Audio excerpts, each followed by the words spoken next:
And good morning. Hey, it's Tom Jordan. Got a interactive program today. Very important topic. I want to hear from you. So make sure you put your comments in the comments section on YouTube and on X and wherever you're listening to the program because we want to talk. Facebook as well. And I want to make this an interactive program. We're going to talk about national security.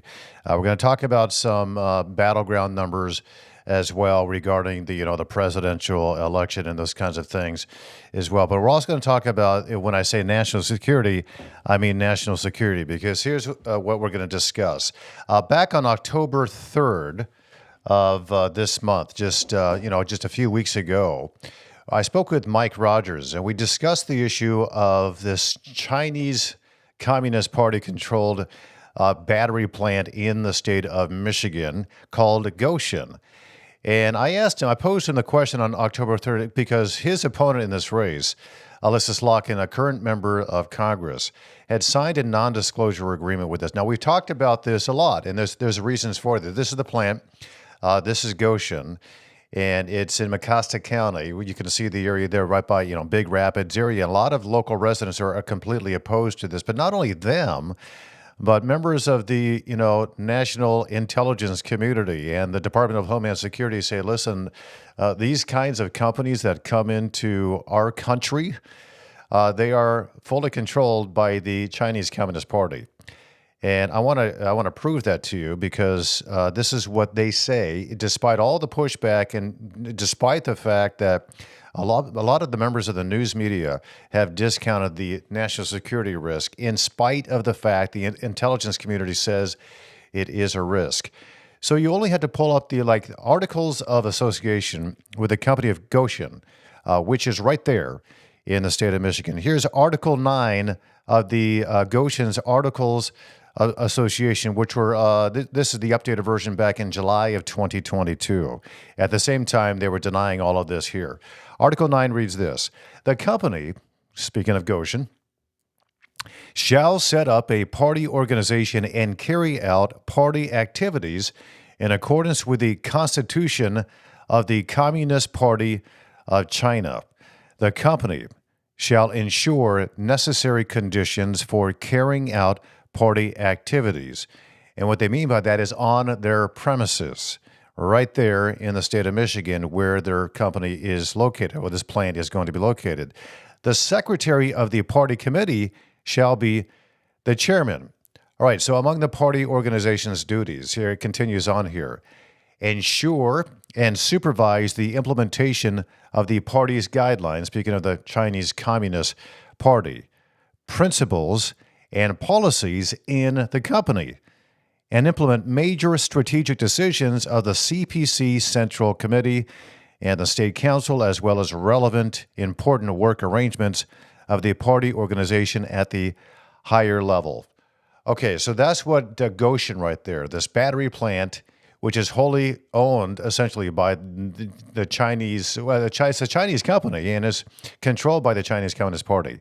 So my contention on October the 3rd of this month, on October 3rd of this year, and what I asked Mike Rogers on October 3rd is, why doesn't Elissa Slotkin break the non-disclosure agreement that she made to find out as much information and to have access to all this secret information regarding Goshen, and to keep that information secret from her constituents and from anybody else who asks her information? Why doesn't she break that non-disclosure agreement for the benefit of the American people? Here's that conversation. Your competitor, Elissa Slotkin, she signed this non-disclosure agreement that basically she has all the access to information regarding that Chinese plant, Goshen, in Michigan. And seeing that they are such a direct threat to the security of this country and the state, not to mention the jobs that they'll be taking and whatnot, and the environment and all those issues, but really the national security. Does she, in your view, I've never asked this question before, but I know she signed a non-disclosure agreement, but seeing that she is a representative in the halls of Congress representing her constituents, does she have an obligation, do you believe, to maybe break that non-disclosure agreement and reveal to her constituents and to this country what really is in that deal? Absolutely, but not just that. They need to disclose all the materials around that NDA. We should all understand why our taxpayer money was given to a company that is now found to be tied to the Communist Party of China. And so these are new, fresh allegations that there was bribery paid. The reason they have to have this battery plant and bring a Chinese company with Chinese engineers to America is because of the EV mandates. None of this makes sense. So yes, you should disclose it. Yes, you should not only break the NDA, but provide all the materials. She should call on the MEDC to release all of the materials related to this plant, all of the discussions, all of the emails, all of the text on this. We need to understand they do. Well, let's just say today, this is a call for Elissa Slotkin and by extension, Governor Gretchen Whitmer to review break the non-disclosure agreement for the sake of the citizens of this country and the citizens of this state and reveal what's in this non-disclosure and what this company Goshen, owned by China and controlled by the Chinese Communist Party, break the NDA and reveal what's really in there and turn your back on them. That would be a great thing for them to do. We'll see if that happens. Right. We will see if that happens. So far, it has not. And we're going on over a month or so after that. So, Mike Rogers, we'll discuss this hopefully maybe next week with him. But he also has put out a statement yesterday, and there's been news made about this, is that he is now doubling down on this, that Elissa Slotkin needs to break that non-disclosure agreement. And by extension, as I mentioned there, so does Governor Gretchen Whitmer, and every member of the state legislature. It's Republicans, too, and Democrats have allowed these NDAs to be signed with companies that we need to know more about. What we do know about them is that they are likely actively engaged in espionage. So, to that issue, the Chinese espionage issue and these drones that are flying into the United States, spying on our military bases. Did you know that officials have been scrambled for a couple of weeks after they found all of these drones that were flying around our country in these military installations? They couldn't figure it out. They were holding these high-level meetings that included the White House. And yet, instead of taking action, these agencies got bogged down in red tape, rejecting some pretty simple solutions to figure it out, like electronic jamming devices. And ironically, the situation ended up being resolved not by the military, not by the government, but when a Chinese student accidentally crashed his drone into a tree, and that exposed him as a spy. We'll get into that in just a bit, and I'm going to talk more about this issue with the Chinese plant in the state of Michigan, and we'll discuss what Mike Rogers is now calling for after our conversation back on October 3rd regarding, transparency.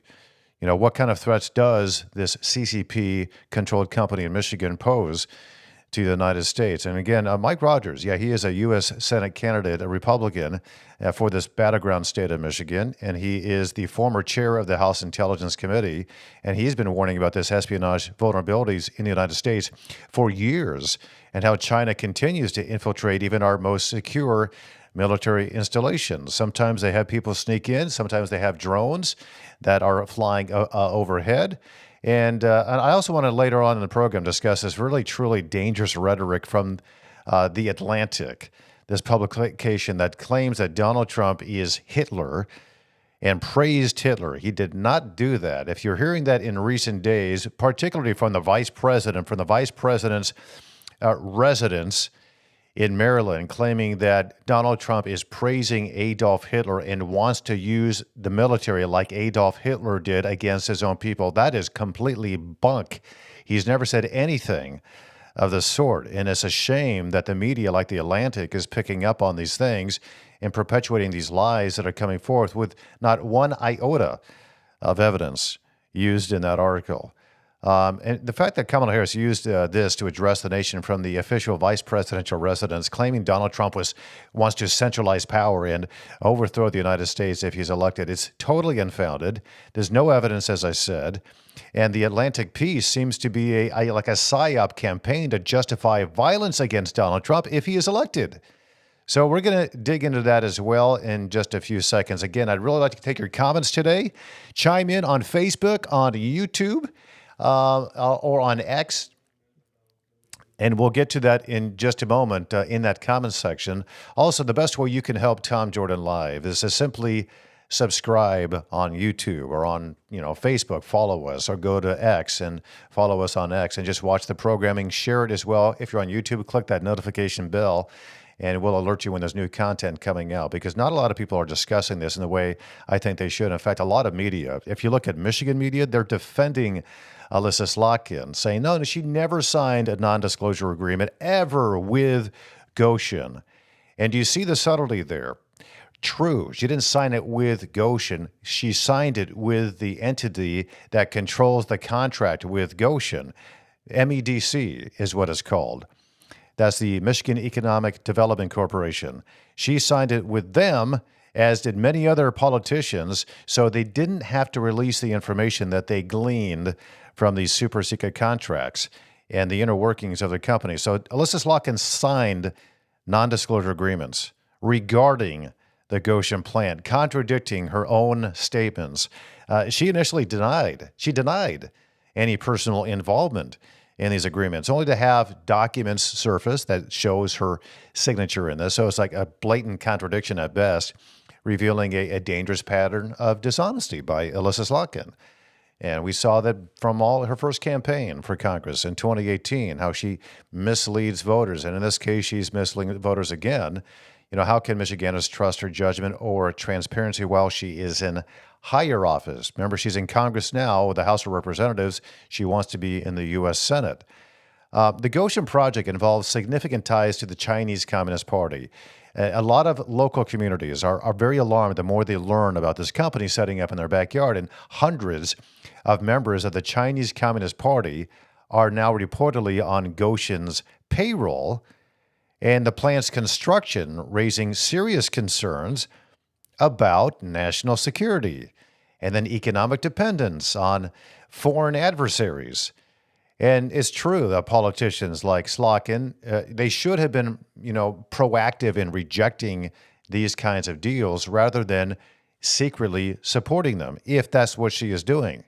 Now, she says she never signed an NDA, but we have her signature, and then people admitted, well, actually her staff did, and then someone in her circle said, well, actually, she signed an NDA because she really wanted to learn more about what's going on. So what is it?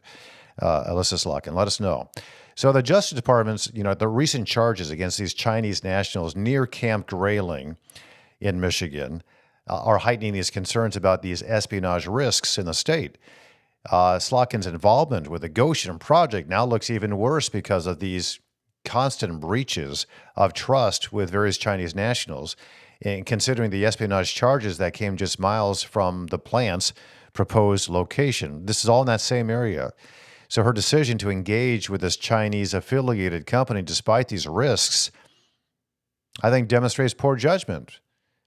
And it seems to be a willingness to gamble with Michigan's security, the United States security, as someone who continues to claim that, and tout that she was a member of the CIA, the Central Intelligence Agency. She's a data analyst. So maybe that's why she feels she needs to get in there and, look at the data without sharing it with anybody. What did she discover? What does Elissa Slotkin know? What does Governor Whitmer know about Goshen? Like, truly know, not what she says on camera in front of the press. The campaign, Elissa Slotkin's campaign, they did rely heavily, and I've read some articles that just astounded me, on these media allies to downplay her role in the Goshen project. Publications I used to kind of trust say, this is a nothing burger, look away. It's untrue. But Michigan voters are seeing right through this, I think, this kind of damage control. And I don't know if you've ever seen Elissa Slotkin interact with the media behind the scenes, but there have been tapes released about how she chastises certain members of the media if they didn't follow along. I was chastised by her campaign and refused to come on our program because I brought this issue up a couple years ago. And because I brought it up and said that she signed a non-disclosure agreement, she refused to come on my program. So the media does pretty much run cover for, politically damaging revelations regarding this. And it's a manipulation. It deepens mistrust, shows Slotkin would rather, shift the blame, hide the truth than own up to her actions. if there's a legitimate explanation to this, like a real authentic, like I signed the NDA, this is what my signature means. My staff signed this. I wanted them to sign it instead with Goshen specifically or with the MEDC regarding Goshen. And I would ask, okay, so why is an unelected member of your staff signing an agreement regarding Goshen? And are you telling me that your staff, the ones that signed the NDA, never told you anything about what was in that NDA? And did they break the NDA with you to allow you to have knowledge of what was in that non-disclosure agreement and all the information that came out? And if so, you already broke it, so why don't you break it fully and let us know? Let us know what's inside. So Mike Rogers, he's focused on transparency. He's focused on accountability regarding this issue. And I think it resonates with voters that are frustrated by secretive deals. And if you're watching from outside of Michigan, the deal with Michigan, it's one of the, if not the worst states when it comes to transparency. In fact, it's one of only 2 states in the country that prevent the Freedom of Information Act being applied to the governor's office or to the state legislature and a bunch of different entities. And now even teachers are now exempt from FOIA, so parents can't determine or find out what is being taught to their kids. It's getting worse and worse by the year when they claim it's getting better and better. Then everybody cares about transparency. Mike Rogers has framed his campaign about honesty, around honesty, and so has Elissa Slotkin for that matter. But who's truly telling the truth? You know, he's making Slotkin's lack of transparency a core issue now. So he's going to focus on the fact that she needs to break the deal, as he and I talked about on October 3rd. And his promise, if he's elected, here's what Mike Rogers says, he will release the details of any agreement if elected and draws this sharp contract with Elissa Slotkin's evasiveness and signals that, you know, he says that he's in tune with the voters demanding accountability. I am curious about what would be the consequences to Elissa Slotkin if she decided to break this non-disclosure agreement. You know, would it be worth it for her? I think it would. You know, what, is she going to go to jail? Is she going to be sued? And if so, don't you think voters would support her in that anyway if she decided to be transparent and take, fall on her own sword and say, listen, I should have signed this.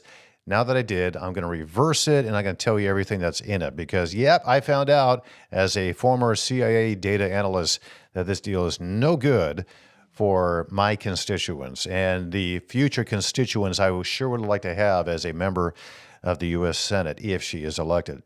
The Goshen thing, I'm spending a lot of time on this because it is absurd that this is being allowed to be built anywhere in this country. And it faces a fierce opposition from the local residents in that community. They're like, look, this is a total disconnect between Elissa Slotkin and her constituents, which is us. And there are activists out there, and they've been fighting hard to stop this project with little support from some of these politicians until the political heat turned up. By the way, as you heard, Mike Rogers said the reason why they have to have this battery plant in Michigan, and we have to partner with the Chinese Communist Party, is because of the electric vehicle mandates. There's no way to meet them unless we invite China to come in here and help us build these batteries to fill up these cars because, hey, this Democratic Party really wants to mandate the kind of car that everybody drives, but we're just not ready to do it. But we'd like to do it because of, political expediency, they think. So we'll see what happens. Slotkin has a pretty significant fundraising advantage right now over Mike Rogers, but it is very, very close. It is tightened in Michigan, and voters are reacting to her involvement in these controversial projects. All right, I know we have some comments, so I promise we're going to interact during this program today. So let's see what we got out there. Cameron's going to bring one of the comments right now up on the screen. Fair is happening. It's good to see you again and to hear from you. Can Trump do anything to stop Goshen if he gets in? I think absolutely. This is a national security threat. If Donald Trump gets elected, he has executive authority to deal with national security threats. He also has executive authority to deal with these mandates that are leading us in to it's almost crisis levels, the security threats that are dealing with this country. So yeah, if Donald Trump gets in, absolutely.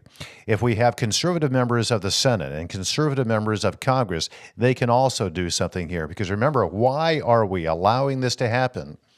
Because of this radically quick, fast, and irresponsible transition to electric vehicles and to renewable energies. We are not ready for that. In fact, a lot of experts say it could be decades by the time we're actually ready to do this safely, this transition to electric vehicles. And even then, it's constitutional to allow individuals to choose what kind of vehicle they would like to drive. So, yeah, I absolutely. Donald Trump, and he says he would. If Joe Biden, when he was elected, and Kamala Harris were able to put us into the situation we are in right now, Donald Trump can reverse that. And if he doesn't get elected, then it's going to be more of the same with Kamala Harris. She's all in on this. There's records of her stating as much. She has not changed her opinion. She herself says that she has not changed any of her values. She believes in all the same things she did back in 2019 when she was running for president. And she wants the Green New Deal that could potentially cost, $60 trillion to implement in this country. It's a pipe dream. It can never happen without destroying the foundations of this country. I mentioned Elissa Slotkin thank you very much. Ferris, good to hear from you. Good to see you as well. Do we have another comment we can throw up there real quick? And if not, yeah, there we go. Charles Beatty, back with us. Speaking of using military, can you possibly talk to someone regarding rumors of the DoD, the Department of Defense, the Directive 5420.01, being resigned to now allow the DoD and military to use lethal force on citizens inside the United States? Charles, I looked this up the other day, and my understanding of this, and I would like to have somebody to come on to discuss this issue, and I don't have my notes that I took when I was looking at this the other day, because I saw your post. I think it was after the program that I saw it and I looked it up. The U.S. military and the Department of Defense cannot use military, my understanding of this, against U.S. citizens unless it turns out to be someone who's a terrorist. Maybe that's that kind of a situation. So how do you determine that? So it's a good point, Charles, and it would be very concerning if that was true, that any U.S. citizen can now be a target of the U.S. military. That's not supposed to happen. But if somebody is a terrorist, and they can prove that. I'm not talking about domestic terrorists like teachers and parents. That's not the kind of terrorists we're discussing. But then again, you see this slippery slope. Remember back in 2001 when we put in the Patriot Act, and we started to allow citizens to be spied upon through this loophole. If they happen to talk to somebody who might be suspect, then that U.S. citizen could now be spied upon by its own government. So there's a lot of things to watch out for. And I'm not going to discount that at all. So, yeah, Charles, good point. We'll look into that more thoroughly. Appreciate it. And try to get somebody on. All right, let's get another comment in here before I continue on here. We got Zach. Hey, Zach. Hey, Tom. Love the show. Thank you, Zach. I appreciate that very much. Would love to know your thoughts about the new ESG laws passed in Europe, the Corporate Sustainability Due Diligence Act.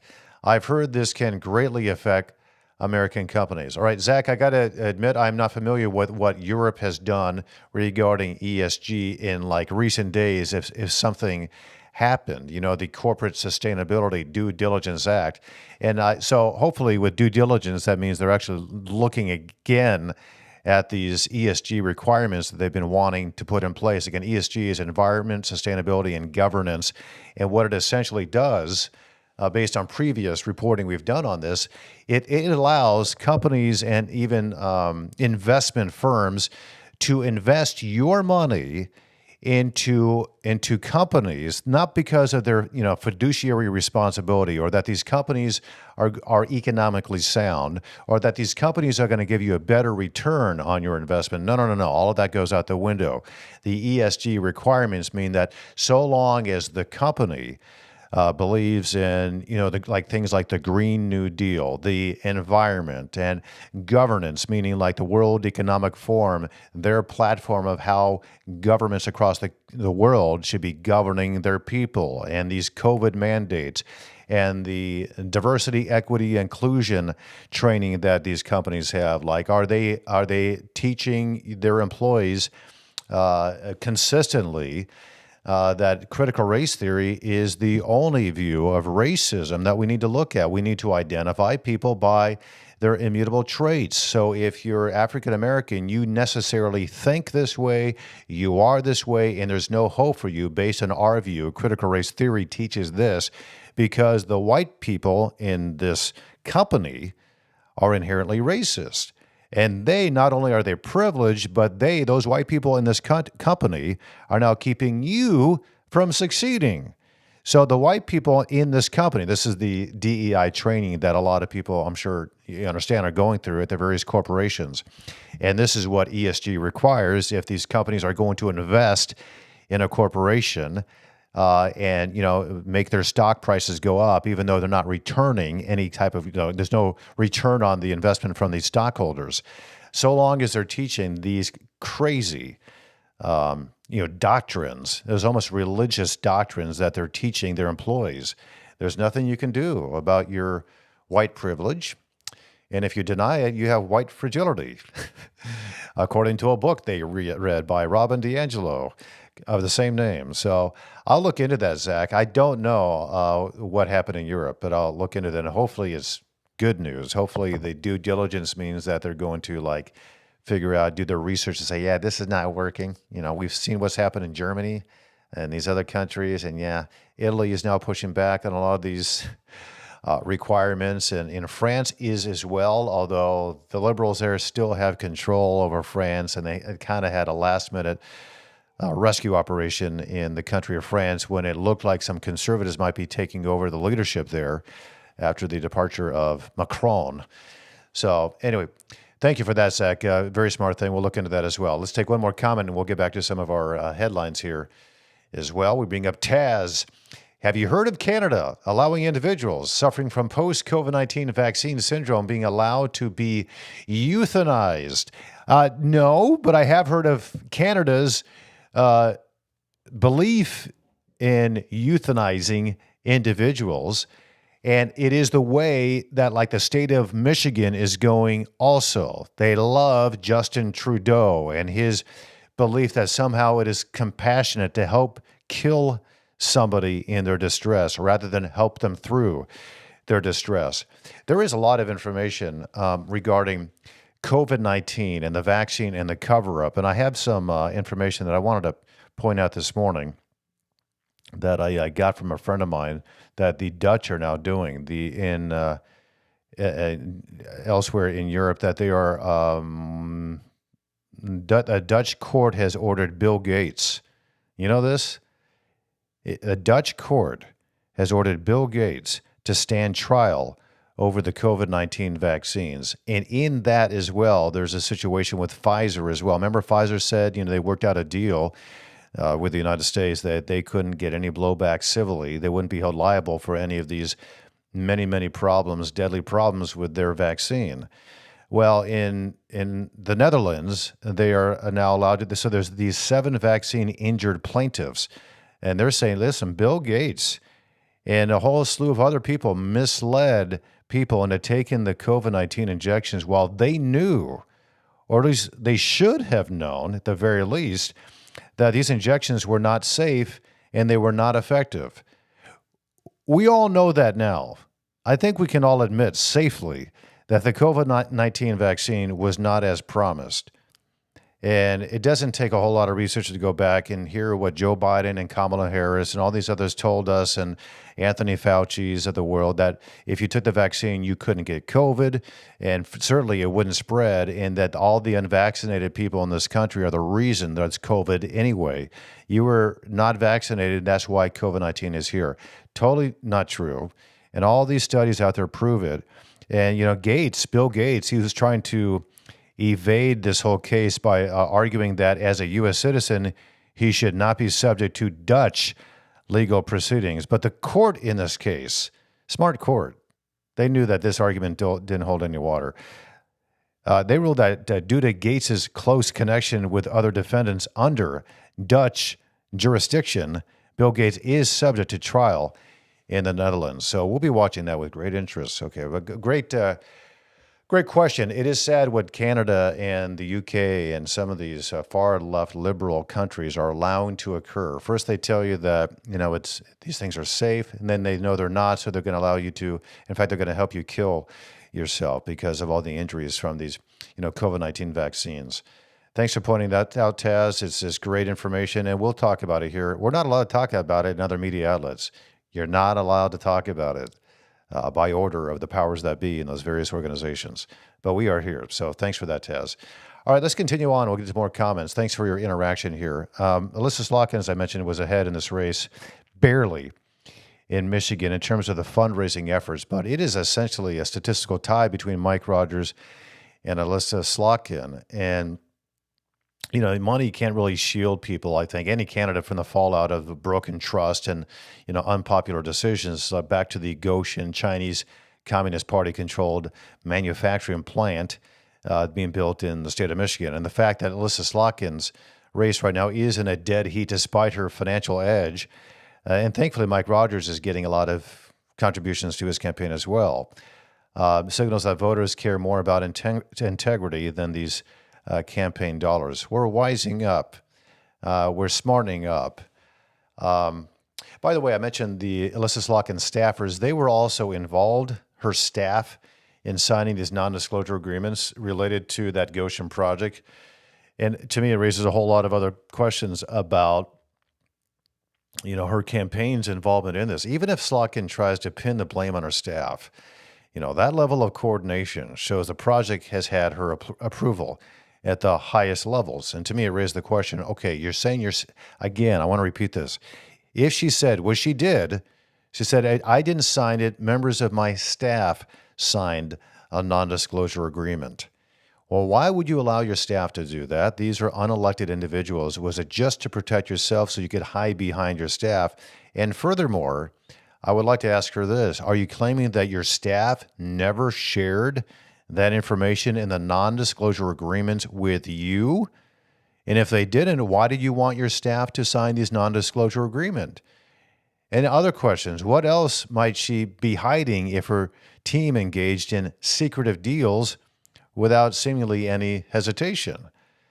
And I know that Elissa Slotkin, she's attempted to backtrack on her support for the Goshen project now. She supported it. Now she's saying, I don't like EV mandates, and that was never the case anyway. But listen, voters see this as, political posturing, and her sudden pivot to join the No on Goshen movement feels the very best disingenuous, given that it totally goes against her previous comments and the widespread backlash that is getting. So anyway, Elissa Slotkin, Mike Rogers, we're going to try to get Mike Rogers back on the program last week. And by the way, Elissa Slotkin does now acknowledge the national security risks, but only after the Rogers campaign and local activists exposed the dangers of foreign involvement. And now that she does acknowledge the risk, will she agree to break her non-disclosure agreement so that we can all together find out what's involved in that Goshen battery plant, the Chinese Communist Party-controlled battery plant in the state of Michigan? They should not be signing. And this extends to Republicans as well. Nobody who is in elected office should be signing non-disclosure agreements with any corporation whatsoever, Chinese-owned or not, because what you're doing is agreeing to keep it secret from your constituents. The non-disclosure agreements lead to a whole lot more questions about all of these corporate deals, particularly when they're made with companies that have an allegiance to the Chinese Communist Party, but these other deals as well. We have no idea. And the FBI has said, of course, China is actively trying to influence U.S. lawmakers right now. This is another point I want to make, and we'll move on from this. The FBI says China is actively trying to influence U.S. lawmakers to steer them towards favorable policies related to China. Are you confident that this is not the case here? How can you not be curious about this? When it was time for a Michigan voice to speak on the national security threats from the CCP emanating from these companies like Goshen, I want to tell you what Pete Hoekstra said with the Republican Party. He said basically it's important that we need to protect the state of Michigan from the Chinese Communist Party, but Congresswoman Elissa Slotkin and her staff needed to ask for an NDA instead. They never took a position, and they said nothing. That is the former U.S. Ambassador Pete Hoekstra, who I've interviewed on a number of occasions, and of course he's on the national stage as well. He used to be an ambassador, U.S. ambassador for the aforementioned Netherlands, that Dutch country. So how do we know what questions we can ask of lawmakers, or the governor, or anyone for that matter who has signed a non-disclosure agreement if we don't know what's in the agreement? Can they just simply now refuse to answer any questions about Goshen? Or this other company that partnered with Ford Motor Company, CATL, C-A-T-L, or Ford or General Motors because of these agreements? We can't ask them those questions. So it also hurts journalism and these other reporters that go out and say, yeah, none of this happened. How do you know? There's a non-disclosure agreement in place. So the people around Big Rapids, the community's biggest complaint that where Goshen is that this project is all veiled in secrecy. These NDAs don't help and all of that stuff. So there's a lot of concern, obviously, about that. Remember to chime in. We'll take your comments here on Tom Jordan Live, on YouTube, on Facebook, and on X, as we've been talking about Elissa Slotkin and all these non-disclosure agreements that have been made with a variety of politicians in the state of Michigan. I want to tell you someone from her campaign. This guy named Austin Cook. He was maybe still is a spokesman for Elissa Slotkin. He explained to the media that, listen, in February, now this is the admission that she signed an NDA. He said in February that Elissa Slotkin believed it was important to learn more about significant economic development projects like this to better understand the impact. So, and how she can help from a federal level. So now she's admitting, of course, that she has signed the non-disclosure agreements, never apologizing for saying she never did. So, all right, here's another threat from China. The Chinese student who was arrested after crashing his spy drone, convicted of these espionage-related charges, sentenced only to a mere 6 months in prison, raising a lot of questions about how seriously the government takes these espionage threats, particularly from China. Why is there very little pushback on it? Why was he only in prison for 6 months on such serious charges? So that incident highlights a larger problem that we need to address. Like, America's national security system is too centralized and too bureaucratic to handle these quick-moving threats like these drone swarms that happen. We just found out a few days ago this had occurred about a year ago. That's how long it takes for us to find out the threats that are coming out in this country. People are hearing more about the drones swarming places like Langley and wonder, how in the world does the military, with all its advanced technology, how could they be stumped by something, you and I could feasibly purchase at a local electronics store? Now, not something like that. These are massive drones, but there's other drones out there as well. And a lot of people are now saying, listen, we're blaming, and rightfully so, these lax immigration policies that directly impact U.S. security. Allowing this Chinese national, he was given a student visa from an adversarial country.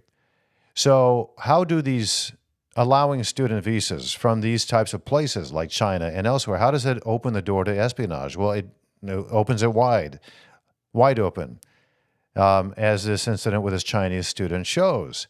Yet the policymakers here, they refuse to implement what a lot of people say common sense restrictions on who is allowed to come into this country. We're going to get into some of the evidence-lacking vulgar accusations against Donald Trump as well from Kamala Harris and the media in order to prevent at all costs Donald Trump from becoming president of the United States. In fact, let's go to that right now. Kamala Harris, she doubled down on this inflammatory narrative during an address from right there. That's her official residence. So acting as the vice president of the United States, she begins to campaign again, using a widely discredited article from The Atlantic to claim Donald Trump would create a regime resembling Adolf Hitler if he's reelected. This is what she said the other day, and you may have seen this, maybe not. But Kamala Harris insisted that Donald Trump's rhetoric and his behavior prove his intent to dismantle democratic norms and target judges, journalists, and election officials. All of those categories of individuals are the ones who are targeting Donald Trump. Judges, journalists, and election officials like her right there. So this Atlantic piece, it is an amazing, horrific piece of journalism. It's not journalism. I've had discussions with some people at the Atlantic who are basing much of their premise and their articles and their research on a faulty premise that has no substance whatsoever to it. So the Atlantic, they relied, heavily criticized for relying on these unnamed sources and these, known Trump opponent, John Kelly. John Kelly used to be the chief of staff, of course, for Donald Trump. Couldn't stand Donald Trump, and he was part of that swamp that hated him. And he takes some phrases out of context and now wants to claim that he's praising Adolf Hitler, and he admired Hitler's generals and all that. And John Kelly's claims were publicly refuted by, many of Trump's former allies that worked in the White House, the same administration, Mark Esper being one of them, and Representative Brian Mast, a Republican out of Florida. They bluntly dismissed the accusations as false and completely politically motivated.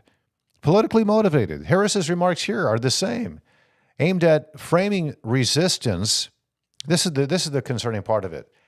Her remarks now, and from the Atlantic, are being seen now as framing like a resistance to Donald Trump, this potential Trump presidency, as a moral imperative. And it's been fueling tensions as the election season heats up. Remember, what is there, 11 days now until the election?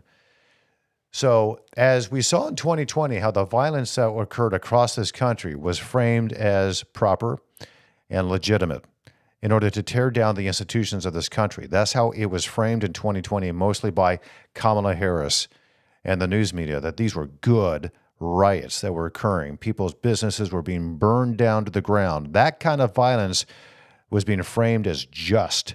The same thing look like they're being set up here to justify the violence that might occur if Donald Trump is elected president, because they're framing him as some Nazi creature. Do you know what Nazism is? I don't know how many people understand that Nazism is socialism. Adolf Hitler was a socialist. And I want to read something to you that I saw this morning. Nazis were National Socialists that tore down statues. They banned free speech. They blamed economic hardships on one group of people. They instituted gun control. They put the state, the government, before God. They nationalized health care. They placed strict government regulations on industry. That was Adolf Hitler. Who does Adolf Hitler sound more like? The far-left liberal progressive Democratic Party, the Democratic Socialists, which is what she is, or conservative Republicans like Donald Trump? I mean, looking objectively at it, it's obviously the Democratic Party as it exists today. So here is Kamala Harris weaponizing election rhetoric, as did the Atlantic. Her speech there dangerously primes, these Democrats who are operatives and activists for political violence, preparing them, the voters, for political violence by likening Trump to Adolf Hitler. This totally reckless narrative that undermines civil discourse. And this is broader pattern where like incendiary language and comparisons are used to delegitimize political opposition. Every time Kamala Harris says Donald Trump needs to stop his rhetoric, she's using violent rhetoric against him to get him to stop. And the media is colluding with this, and the election interference. I mean, the Atlantic is just one example, but the timing and the content of this piece they put out and recycling these old claims aligned with these efforts to sway public opinion in the final campaign stretch. The October surprise, what, is that Donald Trump is Adolf Hitler? That's what they got? This cozy relationship between, the media and the Democratic Party, these major Democratic donors, and the Atlantic's editorial leadership, further casting doubt on that magazine's credibility, not to mention the New York Times credibility, who's on their board. It's these major Democratic donors. Instead of addressing policy failures like soaring inflation or crime, Kamala Harris continues to pivot to fear-mongering about Donald Trump. I don't know if you saw her little town hall with Anderson Cooper on CNN, but she didn't answer any questions. It was embarrassing for her, and I do not know. Even CNN analysts came on afterwards and said this is ridiculous. These word sours. She refuses to answer the most basic questions, and every time she's asked a question, she goes off into the netherworld and starts making up words and making up answers. It was embarrassing for her. She couldn't even answer like what was her greatest failure and.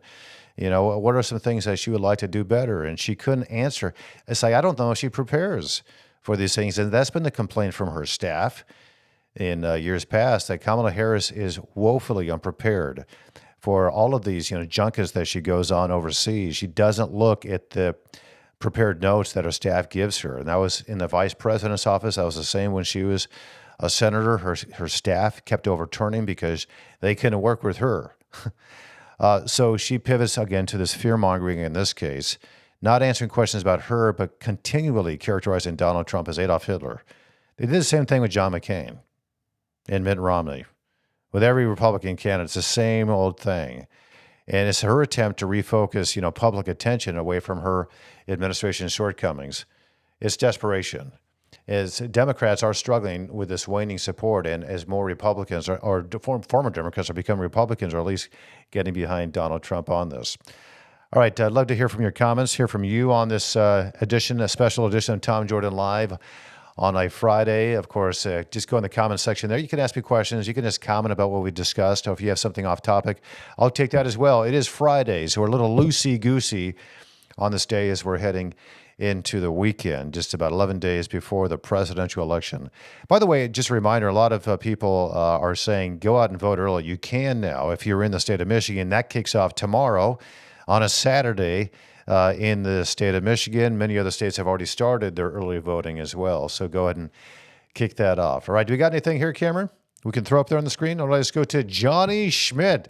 Hey, Johnny, good to hear from you. Elon Musk thinks that the U.S. government agencies should be reduced from 438 to having less than 100 agencies. What are your thoughts on the fat government? Is that even possible? It is possible, Johnny. Great question, if you have the will to do so. By the way, this is very revealing about how the Democrats think about who's really trying to centralize power. So, and I'm going to bring up Project 2025 again, because that's what Kamala Harris keeps bringing up is an attempt to centralize power. Actually, what Project 2025 does is returns power from the centralized government back to the states, and then from the states to the local counties and municipalities. That is what the Project 2025 is attempting to do. Agenda 47, which is Donald Trump's real platform, it's not Project 2025, it's Agenda 47. That's exactly what his proposal, it's all outlined there. People can read this. It's opposition to the bureaucracy that, as you mentioned, now has 438 different agencies. Those agencies determine what you and I are allowed to do and what we're allowed to buy, because Congress has kicked their responsibility over to these unelected bureaucrats. They pass vague laws, and they allow the bureaucracy to fine-tune them and to narrow in on what we're allowed to do, whether it's the way you buy your laundry detergent or what you're allowed to eat and what companies have to do, and blah, blah, blah. Go down the list, what kind of car you're going to have to drive. And all these, it's the EPA, it's the FDA, it's the FCC, it's everything else out there. So you're right. So it should be done. I think Elon Musk is correct. And by the way, Elon Musk is an old-time liberal, not the current Democratic Party. And you can make the argument now, despite all of the complaints about Donald Trump, that Donald Trump looks more like an old-school Democrat than he does a current Democrat, or even what the Republican Party was just a few years ago. But they're painting him as extreme, and I think he's more moderate than anything. Even like the Detroit News put out, I think it was this morning, an editorial as to why they're not going to endorse either one of these candidates. The Detroit News will not endorse Donald Trump, and they call themselves a conservative newspaper. They're really not. I know the editorial board is more conservative. You got Nolan Finley, and then Caitlin Buss, we just had on the program the other day. They're conservative. more old school conservative. But their article, their editorial dealt with the fact that, yes, they do align with most of Donald Trump's policies, but they don't like him. They don't like his character and they don't like his personality. And he's kind of bombastic. And for that, for that reason, and for that reason, they're not going to endorse him.